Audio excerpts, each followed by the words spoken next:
My name is Amit Gvaryahu. I teach here at Drisha at the July Collegiate Program and the Dr. Beth Samuels High School Program.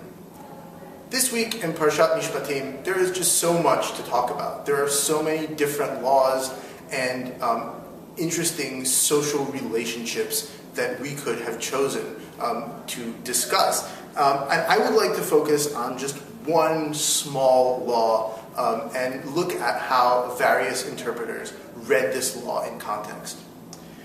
In Parakaf Aleph, chapter 21 of the book of Exodus, verse 18, we have a law that states, V'chi rivun anashim, when men fight, v'hika ish et re'ehu be'even o be'ekof, and a man hits his fellow with a stone or with a fist, v'lo yamut, but he does not die, v'nafal mishkav, and he takes to his bed. This is the case. And the law is, im yakum v'yitalech b'chutz al mishanto, v'nika mikeh. If he stands up and walks around on his staff, the man who beats him is cleared of guilt.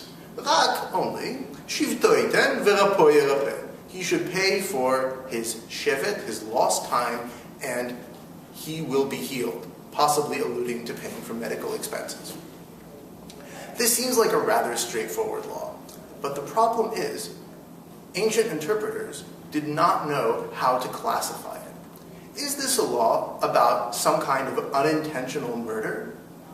Is this a man who sort of snuck up on somebody else and beat him cold with a stone or a fist, and then the man was presumed dead, but miraculously he got up and walked around, and now we're trying to think if we should still convict in murder or something close to murder?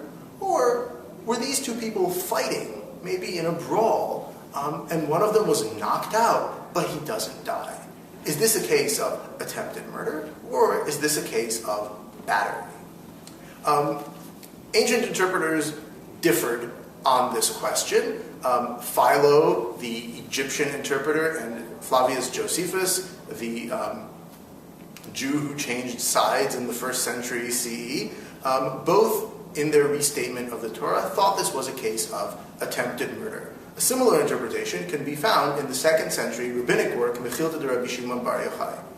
On the other hand, the Mishnah and the rabbinic work Mechilta de Rabbi Ishmael think this is a case of battery. Two fighting men, one of whom is knocked out. This seems like a local interpretive question, but the question is much larger. Is the provision for payment of lost time and medical expenses applicable to attempted murder, or does it apply in all cases of battery? If, for example, I were mugged in Central Park, could I sue my assailant to pay for my medical expenses, or would I have to be content with the assailant paying for simply the damage that he has caused me, maybe paying for my lost hand or the scar he gives me on my face?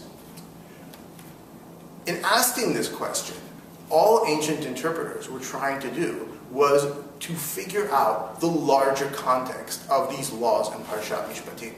And really, this law in Parashat Mishpatim stands at an important crux, at a shifting point between one set of laws and another set of laws. The first set of laws that precedes it is the laws about murder. Right? In verse 12, the Torah says, Makeh ish vamet mot yumat. If a man beats another man to death, he shall be put to death. This is the general rule, and then there are other rules stemming from it. However, in verses 20 and 22, there are laws, as well as verse 26, there are laws about people beating each other, laws about assault and battery. And what the ancient interpreters are doing in this dispute is revealing where exactly the joint between these two laws is. What everyone, I think, is getting at is that the gradient between murder and beating is not so clear. And it's very hard to draw the exact line in Parashat Mishpatim. I would argue that this is intentional. What the Torah is trying to tell us is that assaults on our person, whether or not they result in death, are in fact tantamount, very close to, almost like murder. And that the inviolability of the human body is a central principle of Parashat Mishpatim, the covenant code, in accordance with the general principle that man was created in the image of God. Shabbat Shalom.